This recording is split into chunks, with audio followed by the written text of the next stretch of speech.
क्या है प्लेनेट जिसे कहा जा रहा है सुपर अर्थ? क्या सचमुच यहाँ रहते हैं एलियंस? आखिर क्या नाम है इस प्लेनेट का? ये सब जानने के लिए वीडियो को पूरा देखें। विज्ञान की दुनिया बड़ी विचित्र है। अक्सर धरती से परे दूसरे ग्रहों पर एलियन होने की खबरें आती हैं। इसी कड़ी में अमेरिकी अंतरिक्ष एजेंसी नासा ने एक नई खोज की है। नासा के जेम्स वेब स्पेस टेलीस्कोप से पृथ्वी से अलग नया ग्रह मिला है।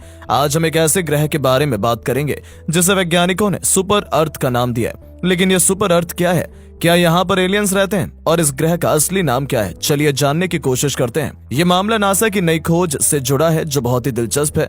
आपने जेम्स वेब स्पेस टेलीस्कोप के बारे में सुना है ना? इस टेलीस्कोप ने हाल ही में एक नया ग्रह ढूंढ निकाला है। इस ग्रह का नाम है प्लेनेट K2 18b। लगता है वैज्ञानिकों को नाम रखने में भी काफी मजा आता है। K2 18b थोड़ा सा गड़बड़ नाम है, लेकिन अब इसे यही नाम मिला है। ये ग्रह हमारे पृथ्वी से करीब 110 प्रकाश वर्ष दूर है। यानी अगर आप सुबह घर से बाहर निकलकर सीधा इस ग्रह पर जाने का प्लान बना लें तो आपको 110 साल लग जाएंगे सिर्फ वहां पहुंचने में। तो अगर आपकी शॉर्ट टर्म ट्रिप प्लानिंग है तो शायद अगला प्लान कुछ और हो सकता है। किसी ने सही कहा है, नाम में क्या रखा है, लेकिन इस ग्रह का नाम सुपर अर्थ क्यों पड़ा, ये जानना दिलचस्प है। दरअसल प्लेनेट K2 18b का आकार पृथ्वी से 2.37 गुना बड़ा है और इसका द्रव्यमान लगभग 8.92 गुना ज्यादा है। मतलब अगर ये ग्रह किसी रियलिटी शो का हिस्सा होता तो सीधे विजेता बनता। अभी तक जो सबसे दिलचस्प बात सामने आई है वो ये है कि वैज्ञानिकों ने इस ग्रह पर जीवन की संभावना जताई है। अब आप सोच रहे होंगे क्या यहाँ पर एलियंस रहते हैं? खैर, वैज्ञानिकों ने अब तक इस बारे में कोई आधिकारिक बयान नहीं दिया, लेकिन प्लेनेट K2 18b पर जीवन की संभावना को लेकर बहुत चर्चा हो रही है।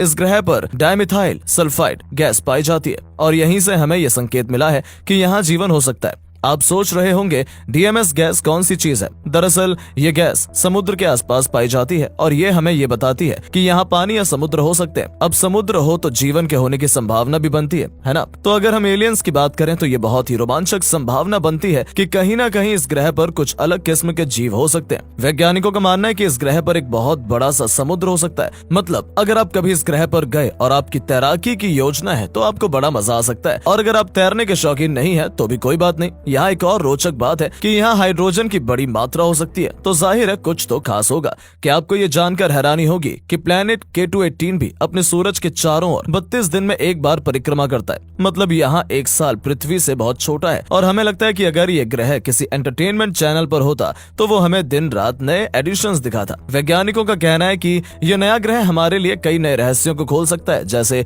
ये हमें ये सिखा सकता है कि क्या हमारे पृथ्वी से बाहर कोई और जीवन है, क्या एलियंस हमारे आसपास हैं, या फिर क्या हमें अब एलियंस की तलाश छोड़ देनी चाहिए। तो दोस्तों, ये था हमारा सफर प्लेनेट K2 18b पर। यहाँ जीवन की संभावना, गैसों का जादू और समुद्र की बातें आपको कितना रोमांचित कर रही हैं, ये तो आप ही जाने। लेकिन एक बात तय है, वैज्ञानिकों की खोजें हमें हमेशा कुछ नया सिखाती हैं। हो सकता है कल परसों आपको इस ग्रह पर एलियंस से मिलने का मौका मिले।